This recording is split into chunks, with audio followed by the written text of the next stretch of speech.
Hello viewers, இன்னைக்கு நம்ம பார்க்க போறது One Piece episode 511 part 2.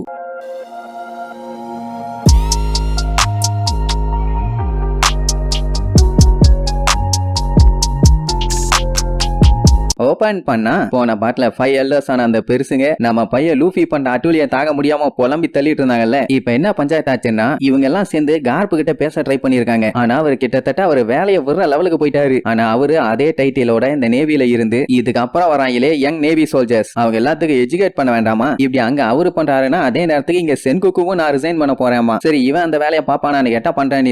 Retire ஆனதுக்கு அப்புறம் அவனோட வாழ்க்கை நிம்மதியா போகணுமாமா. இந்த முள்ளமன்றி மண்டையன் பேரு சீஃப் கமாண்டர் காங். இவனும் கார்ப்பும் சேர்ந்துதான் ரோஜரோட எறால இருந்து இப்ப வரைக்கும் நேவிய நல்லபடியா லீட் பண்ணி கொண்டு போனாங்க. ஆனா இதுக்கப்புறம் தான் என்ன ஆகுமோ ஏதாகுமோன்னு ஒரு சின்ன பதட்டம். ஏன்னா இம்பல் டவுன் லெவல் 6ல இருந்து ஏகப்பட்ட கொடூரமான பிரிசனர்ஸ் எஸ்கேப் ஆயிருக்கானுங்க. இதனாலேயே இந்த பைரட்டரா கம்ப்ளீட்டா சேஞ்ச் ஆக போகுது. ஆனா சென்குக்குவை பொறுத்த வரைக்கும் நீதிங்கிறது எல்லாத்துக்குமே சமமான ஒண்ணு. அது எத்தனை தலைமுறை மாறினாலும் அடுத்தடுத்து சேஞ்ச் ஆகி போய்கிட்டே தான் இருக்கும். அதெல்லாம் ஓகேடா வேணா, இப்ப நான் அதை கேட்க வரல. உனக்கு அப்புறம் யார போடலாங்கிற மாதிரி காங் கேப்பாரா. சென்குக்கு ஆல்ரெடி மைண்ட்ல ஒரு ஆளை வச்சிருந்திருக்கான். அதுதான் அவகிஜி. சோ அடுத்து ஃபிளீட் அட்மிரலா இருக்க போறவன் அவன் தான். நல்ல வேலை அகைனுவ போடல. போட்டா அவ்வளவுதான், ஊருக்குள்ள ஒருத்தன் உசோட நடமாட முடியாது. அவகிஜி சும்மா கெத்தா என்ட்ரி கொடுப்பான்னு பார்த்தா அச்சும்னு துமிக்கிட்டே என்ட்ரி கொடுப்பான். ஏன்னா பயலோட பாடி கண்டிஷன் அவ்வளவு வீக்கா இருக்கு. அப்படியே அங்க கட் பண்ணி நேவி ஹெட் குவார்டர்ஸோட மெடிக்கல் கேர் ஃபெசிலிட்டியில காட்டுறாங்க. அங்க அடிபட்ட எல்லா நேவி சோல்ஜர்ஸுமே பேனு கிடப்பானுங்க. ட்ரீட்மெண்ட் வேற லெவல்ல போயிட்டு இருக்கும். இதுல ஏகப்பட்ட பேர் அந்த ஹாக்கி பவரால தான் மயங்கி இருப்பானுங்க. அங்கதான் கோபியை அட்மிட் பண்ணிருக்கானுங்க. நல்ல வேலை பையன் எந்திரிச்சிட்டான். அவன் போற ஃபர்ஸ்ட் டைம் பார்த்தோன்னே இந்த அளவுக்கு பீதி ஆயிட்டான். இதெல்லாம் லாங் டேர்ம் ட்ரைனிங் எடுத்தா மட்டும்தான் சரி பண்ண முடியும். அதனால கொஞ்சம் தேர பாருன்னு சொல்லி அட்வைஸ் பண்ணுவாரா. சுத்தி அப்படியே ஒருத்தையா காட்டுறாங்க. எல்லாத்துக்குமே பட்டு பயங்கரமா அடி வந்திருக்கும். மோசமான கண்டிஷன்ல தான் இருப்பானுங்க. அவனுக்கு கதற சவுண்டு வெளியில வரைக்கும் எக்கோ அடிக்கும். அங்கேயே அப்படி இருக்குதுன்னா கோபிக்கு எப்படி இருக்கும். ஐயோ என்னால முடியலையே, எல்லாரும் இப்படி கத்துறது எனக்கு அன்கம்ஃபர்டபுளா இருக்கேன்னு புலம்பி தள்ளுவான். ஆமா நீங்க கார்போர்ட் அப்ரண்டிஸ் தானே,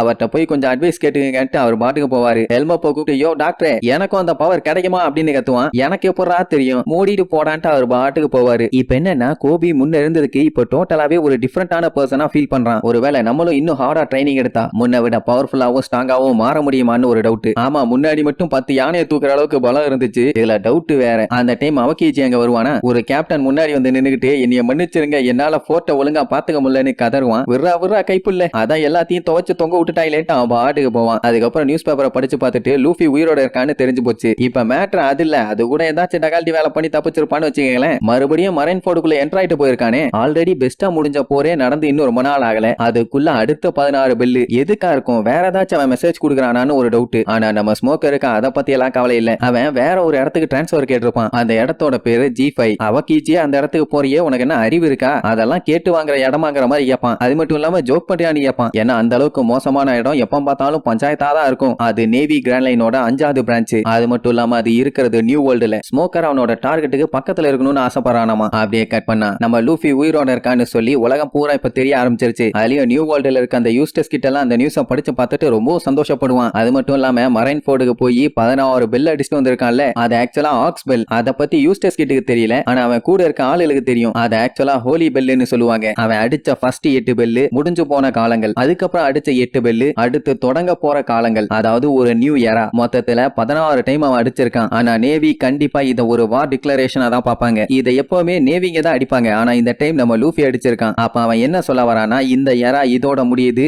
இதுக்கப்புறம் புது எரா ஸ்டார்ட் ஆக போகுதுன்னு. யூஸ்டஸ் கிட்டுக்கு அப்பவும் புரியல அவன் என்னதான் சொல்ல வரான்னு. அட ஒயிட் பியர்டோட பைரட் எரா முடிஞ்சு போச்சு, நான் ஒரு புது எராவை கிரியேட் பண்ண போறேங்கிற மாதிரி கூட இருக்கலாம். யாருக்கு தெரியும், மேபி அவன் அந்த நோக்கத்துக்காண்டி அதை பண்ணல. அவன் அங்க போயிருக்கவே மாட்டானே. என்னமோ ஒண்ணு. ஆனா அவன் 100 மில்லியன் பவுண்டியை தாண்டி போயிட்டு இருக்கான்ல. இதுக்கப்புறம் அவன் என்ன ஆசைப்படுறானோ அது எதையுமே நான் பண்ண விட மாட்டேன்னு சொல்லிட்டு இருப்பான். அப்ப இவங்க எல்லாத்தையுமே ஏதோ பெரிய சைஸ் மிருகம் ஒண்ணு அப்படியே வந்து ரவுண்டு கட்டும். ஆனா அதுங்க பயங்கரமா எட்டி பார்க்கமே தவிர வேற எதுவும் பண்ண மாதிரி தெரியல. ஆக்சுவலா யூஸ்டஸ் கிட் இந்த நியூ வேர்ல்டுக்கு வந்ததே பயங்கரமா சண்டை இருக்கும், வேற லெவல்ல ஃபன் பண்ணலான்னு. ஆனா இங்க இருக்கிறவங்க எல்லாம் ரொம்ப பீஸிகளா இருக்கானுங்க. ஏன்னா வந்தவனே ஒரு கூட்டத்தை அவன் அசால்ட்டா புடிச்சிட்டான். ஏன்டா அப்படி இருக்கீங்கன்னு கேட்டா, நாங்க ஒண்ணு உங்களை அட்டாக் பண்ணணும்னு நினைக்கலாம் பாருங்க. அது மட்டும் இல்லாம இவனுக்கு இந்த கடலை விட்டு வெளியில போய் மறுபடியும் உயிரோட நிம்மதியா சொர்க்கத்துல வாழ போறோம்னு வேற சொல்லுவானுங்க. சொர்க்கம்னா எங்க அவங்க வீடான்னு கேட்டா, தம்பி நீ இப்பந்தாப்பா இந்த ஏரியாக்கே வந்திருக்க, இங்க இருக்கிற கொடூரம் என்னன்னு உனக்கு சுத்தமா தெரியாது, தெரிஞ்சா நீயே ஓடிடுவேன்னு பதறுவான். என்ன இவன் சொல்ல வரான்ட்டு அப்படியே முழிப்பான். அப்படியே கட் பண்ணி அந்த மாஃபியா டான காட்டுறாங்க. அவன் ஜாலியா சாப்பிட்டுட்டு இருப்பான். அவனுமே நியூஸ் பேப்பர்ல லூஃபி என்னென்ன அட்டூழியம் பண்ணான்னு தெரிஞ்சுக்குவான். அவனை பத்தி எல்லாம் கவலைப்பட வேண்டாம், எந்த ஒரு பஞ்சாயத்து இல்லன்னு சொல்லிட்டு இருக்கும் போதே இவங்க கப்பல் கண்ணா பின்னு அதிர ஆரம்பிச்சிரும். என்ன ஆச்சுறான்னு கேட்டா இவங்க கப்பல் கடல்லையே மேல இல்லையாமா, அப்படியே வெளியில காட்டுவானுங்க, ஃபிளைங்ல இருக்கும். அங்க ஷிப்ப பாருங்க, ஏதோ ஒண்ணு இருக்குதுன்னு காட்டுவானுங்க. ஏதோ பெரிய பாறை மாதிரி இருக்கும். அந்த பாறையில போய் இவங்க கப்பல் டங்குன்னு இடிச்சு அப்படியே மொத்தமா காலி. மேல இருந்து பாறையை தூக்கி போட்டா கீழே வந்து விழும். ஆனா கீழே இருக்க கப்பலை இழுத்து அது மேல அடிக்கிறது இதான் முதல் டைம். அப்படி அங்க கட் பண்ணி நியூ வேர்ல்டுல இருக்க ஃபுட் வால்டன் ஐலாண்ட காட்டுறாங்க. அங்க பேசல் ஹாக்கின்ஸ் போய் அடிச்சு தெரிய விட்டுட்டு இருப்பான். ஆனா அங்கதான் புதுசா பிரவுன் பியர்டுன்னு ஒருத்தன் வந்திருக்கானே. வெறும் 80 மில்லியன் தான் அவனோட பெரி பவுண்டி. அதுக்கே அந்த பில்டப். அட அவன் ஆப்போசிட்ல உட்காந்து இவன் கேஷுவலா நியூஸ் பேப்பர் படிச்சுட்டு இருப்பான். அது மட்டும் இல்லாம ஹாக்கின்ஸ் கிட்ட இது என்னோட டெரிட்டோரி, ஒழுங்கா இங்க இருந்து ஓடிரு, இல்லன்னா பல்லுகள் எல்லாம் தட்டி போடுவேன்.